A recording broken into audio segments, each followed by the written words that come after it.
Hello and welcome to Business Now. My name is Malcolm Sime. We are supported by Absa Bank.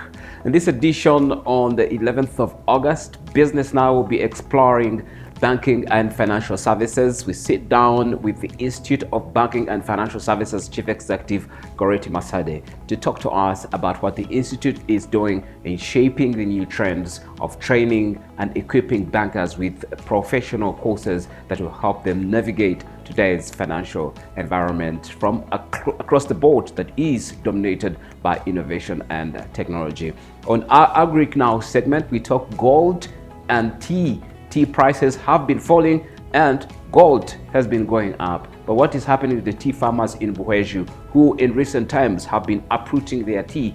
We speak with JB Karisa, or JB Koi Karisa is an exporter and expert in that area. He'll be telling us how the tea farmers in Buheju are surviving and how the gold mines are growing. But what about the miners? All that on Business Hour in more than 20 minutes. Don't forget to also be giving you an analysis of what is happening in the financial markets this week. We changed our mission statement. We changed that to accelerating. So we need to accelerate these things so that we can better realize the benefits of having an institute such as ours, but also having a strong banking sector. The tea prices and the tea industry lacks one important thing in this country. There is no tea policy.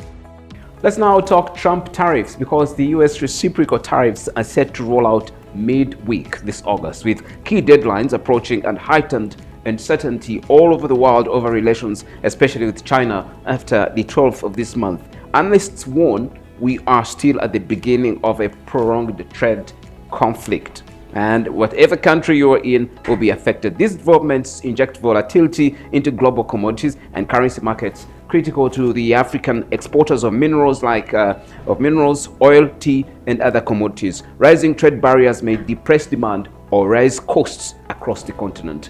Now that's the impact of tariffs. We move on. Now these are some of the key issues that African markets will be watching. They'll be watching investment rebalancing. Should the United States of America move closer to rate cuts, according to the Federal Reserve movement today, emerging markets, including African equities and the bond market, could see renewed interest from global investors. This is what analysts said. Markets will be looking into currencies and commodity impacts. Rising gold prices right now may also buoy currencies and gold exporting nations in Africa. Shifting treasury yields could also influence foreign capital flows into local bonds.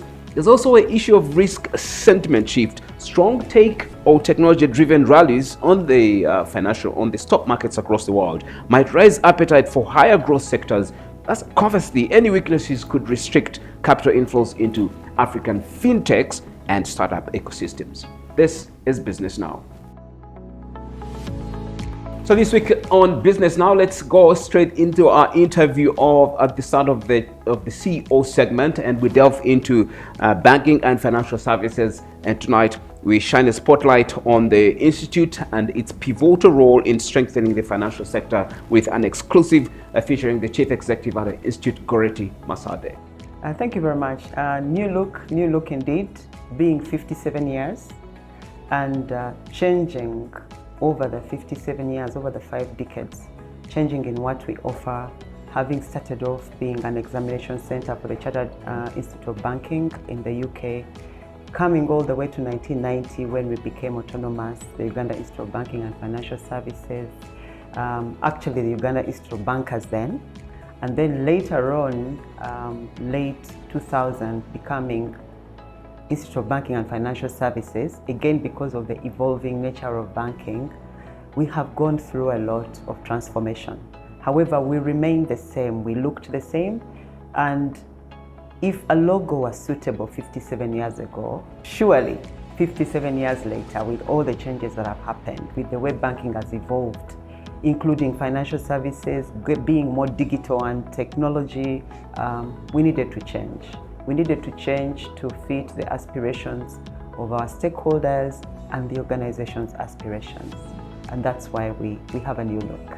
What are the key milestones that you have reached out or seen over time to the extent that now you felt well, the dollar bag is enough. We can now transform and look even better. All right, we've been transforming clearly. So when we were an examination center, we had a diploma in banking, we had a certificate in banking, we also had a diploma in microfinance. Over time, we got affiliations with universities. We added the Masters of Arts in Financial Services from Makerere University. We have enhanced our consultancy arm. We've enhanced our research. We are beginning on a strong journey for research, again in partnership with the different universities that we have. We see a lot of digitization, and the central bank is readying a policy on cryptocurrencies and stuff. And I was speaking to an expert who was saying, who's closely, watching the central bank, saying it would be crazy to think about, to say that we are ready. How ready is the industry? Interestingly, I think the one thing I've noted is Ugandans are extremely intelligent. You do not have to know before you can start. So what we are doing as an institute is to say, can we put in place, can we also run as fast or even faster than the market, and say, get experts that can train our market as we get into regulation. There's a lot of flows coming into this region in terms of green finance, and there's also, it is a fact that most of the hard currency flowing into bank accounts is stuck there. It's not moving out. It's not, being utilized at the same rate it is coming in. Should we then say that it's because, and one of the reasons I've also heard is that because bankers don't know how to explain some of these products, and also the reason why that money is stuck into accounts. How much training, for instance, in your programs, do these institutions need? Or should they intensify, should they invest in training their personnel, be able to explain products properly so that money can be evacuated from those accounts? Actually, that's a given, because change requires a number of things. You need to have an enabling environment, you need to have the capability, which is the money that's available, but you also need to have the ability, which is the knowledge and the skills. And if I talk about, for instance, the ESG framework that was launched by the Bank of Uganda together with the Uganda Bankers Association, in there is a requirement to train. And whereas we have trained over, I think right now we are over 1,500 in ESG matters. On green finance, we probably trained about 200. There is a lot more to be done. We have just got a partnership, for instance, with ABI Finance, and we are going to handhold some institutions on how to explain, but also how to report. Who should be interested in what you do as the Institute of Bankers and Financial Services? How far do you go? Do you only target professionals? So how far does the institute go? And why should I trust you? What is your affiliation, for instance, with the central bank? Who regulates what you do? First of all, let me start there. Who regulates what we do? When I speak of the Global Banking Education Standards Board, I think that's as global as it can be. That's as big a benchmark as you can go. The Bank of Uganda is the Governor Bank of Uganda is our patron, and so they support us in very many aspects, and we work in collaboration in many aspects. The Bank of Uganda with the Bankers Association have trusted that, for instance, will be the anchor for green finance and ESG. I think that also gives us a lot of, can give you a lot of confidence. Our affiliations with the universities and also our programs are accredited by the National Council for Higher Education. We have got a lot of other organizations that are coming to us to support them, for instance, ABI Finance, GIZ, that are coming to us to support them in a number of aspects. The Royal Danish Embassy, giving us an award for green leadership.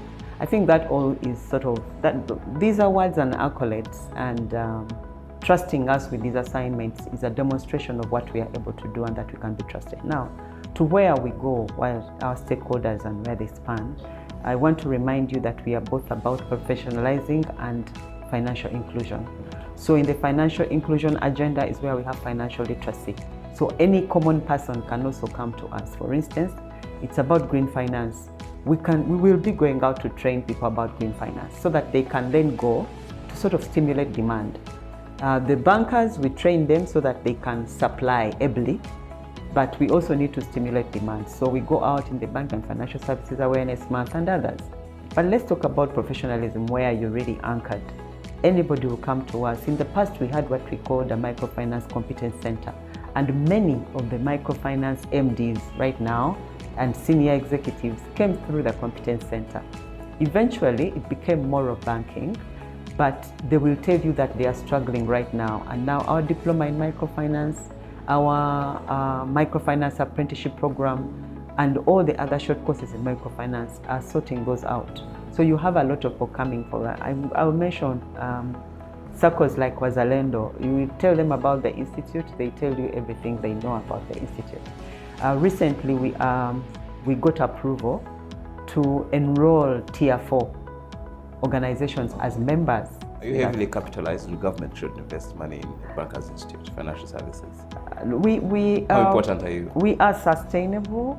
We are growing slowly. With this brand, talk to us again. We'll be heavily capitalized.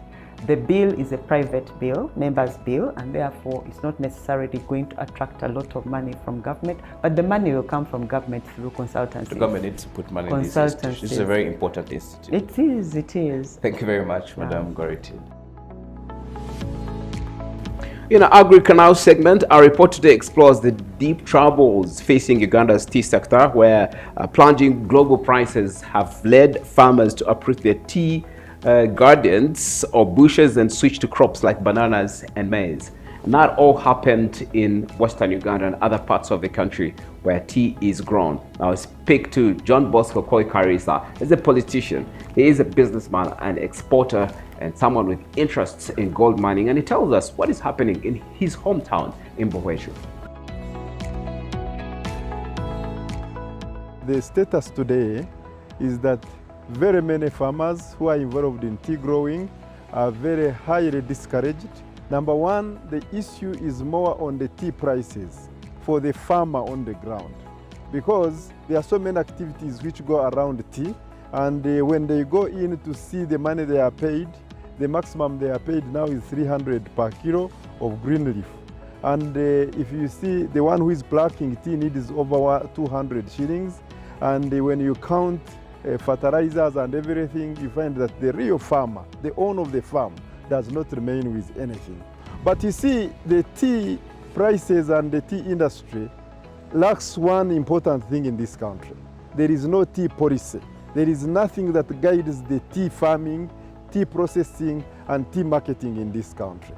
So what is very important, and I think what the country should be looking at, is to come up with a very serious tea policy that many other countries have come up with policies which have helped people. What is happening is that our tea at the market, auction market in Mombasa, it is very low, the price is low, and all is regarded, or they base it at the quality of the tea that comes from here. Tea quality is determined by looking at the total value chain of the tea. From the time that you select a seedling, to the soil testing where you have planted it, to the fertilizer that you need to put in, to the weeding and looking after the garden, to the plucking, how you pluck the tea, how you transport tea to the factories, how the factories are maintained to ensure that they process very well, and what tea comes out, the packaging, and the taking it to the market. The problem is that the people do not have fertilizer. Tea, you are supposed to apply fertilizer every year, but people do not have fertilizer because of the cost. It is very expensive, and therefore the people are not applying fertilizer. And what happens is that the tea does not grow well, and they pluck that tea that has not grown well. The pluckers, the people who are plucking tea, are not even trained. Everybody, you pick a person on the way, he goes, he plucks, and he's paid.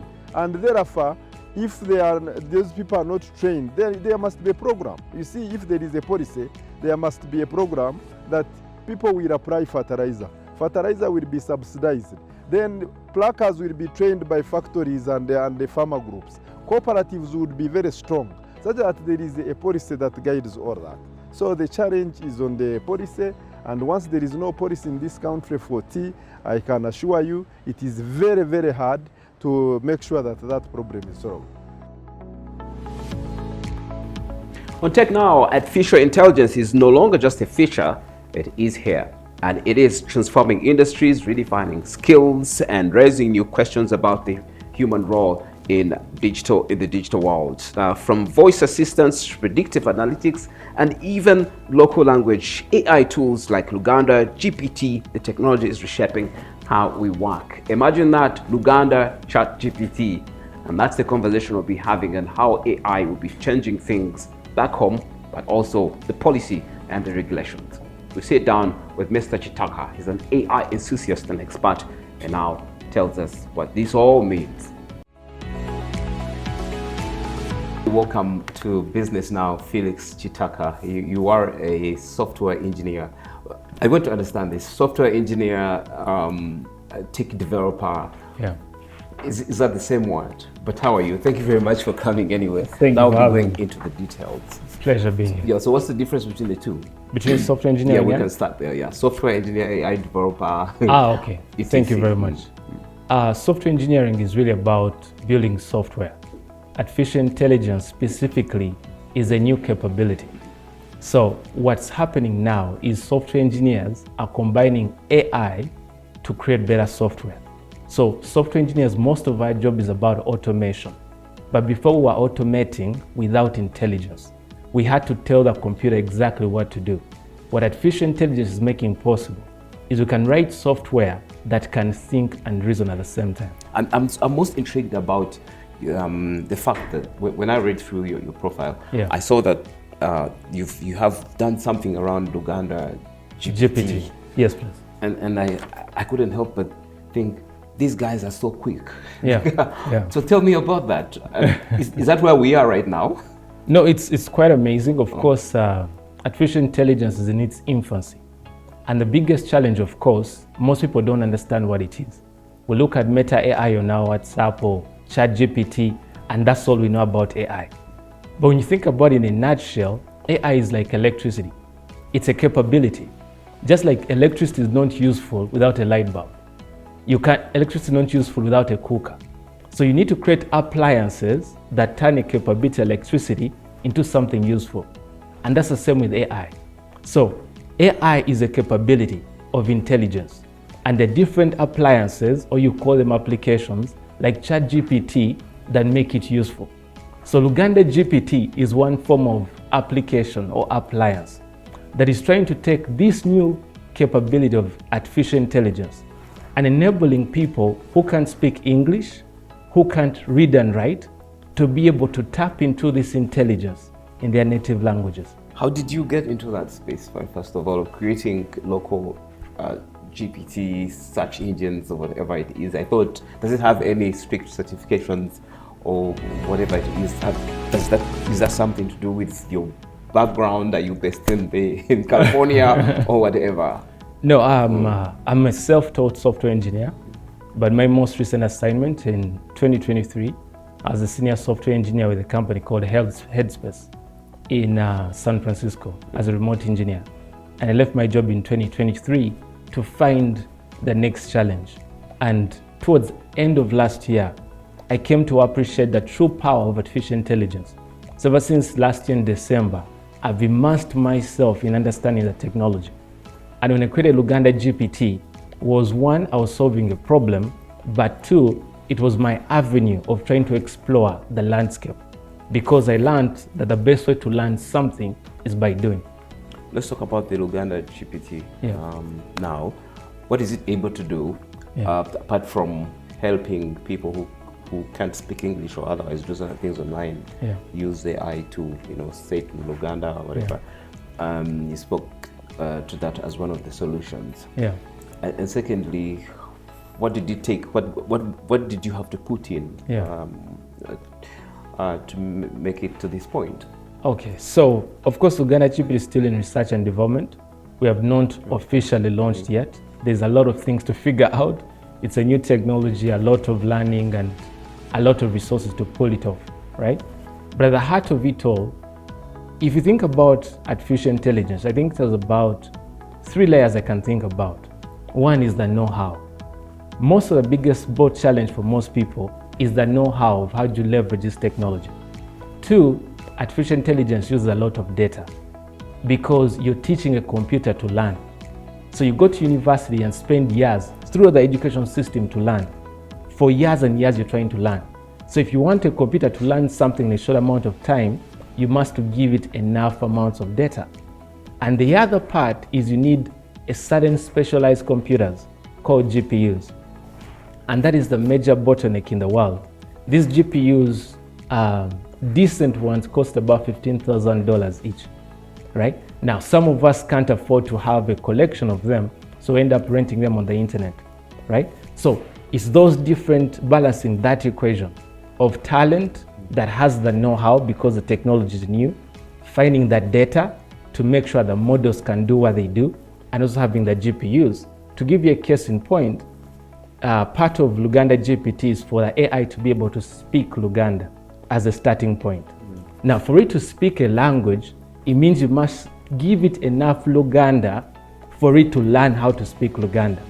So it's a data constraint you have to solve, at the same time a technology constraint.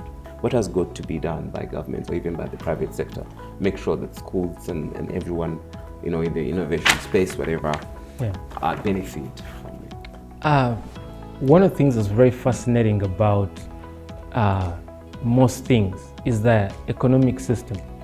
The economic system is a powerful tool, the idea of demand and supply, right? Now, if you look at AI in the West, it's driven mostly by entrepreneurs. It's people seeing opportunities and venturing in to try to solve them. So now, what AI is doing, it has brought a new capability. There are things that can be done before that before weren't possible. And entrepreneurs who are smart are now seeing that technology. But the challenge most entrepreneurs in Uganda will have is the fact that you need GPUs to do a lot of things. Now, those are resources that individual entrepreneurs may not have access to. So if a government was trying to give our society an edge in this new technology, is how do you help make the resources, infrastructure that is essential to be accessible to the day-to-day entrepreneurs and the young innovators in the universities? When you look at, I read recently in MIT in US, there was a shortage of GPUs for the research students, right? It was surprising. This is the US and they have a shortage of GPUs. How much more will Makerere? I would be certain that Makerere also has a shortage of GPUs, right? And if you make those resources, which are expensive, right? If government shelters those costs and makes them accessible to the entrepreneurs and innovators, I think you'll make a lot possible. Okay, as we wind up, let's talk about the laws. What do you see in other markets compared to what we have here, and how laws are being applied? I think of AI as a child. If a child is just growing up and you give it a bunch of restrictions, you're going to kill the child because they haven't even found its bearings. We are still at a society where we have not even tapped the list of resources of what AI can help us do. So if we invest our efforts at the infancy in trying to see how do we restrict it, how do we limit it. So there's a lot that we can talk about AI, Yeah. and I know that we're going to give it more time. Yeah. Just since you said it's a child, Yeah. we're going to talk about its capabilities, the laws and how it can be applied and how people can use it properly Yeah. to benefit from it. Yeah. Thank you very much, Chitaka.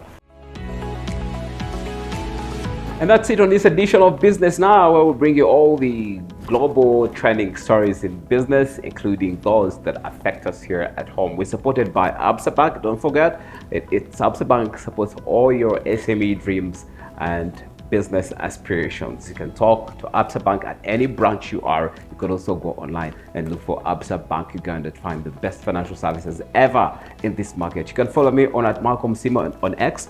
In case you need to watch a replay of Business Now, you can go on NTV Uganda YouTube channel, subscribe, and don't forget to tell a friend about it. Have a good evening.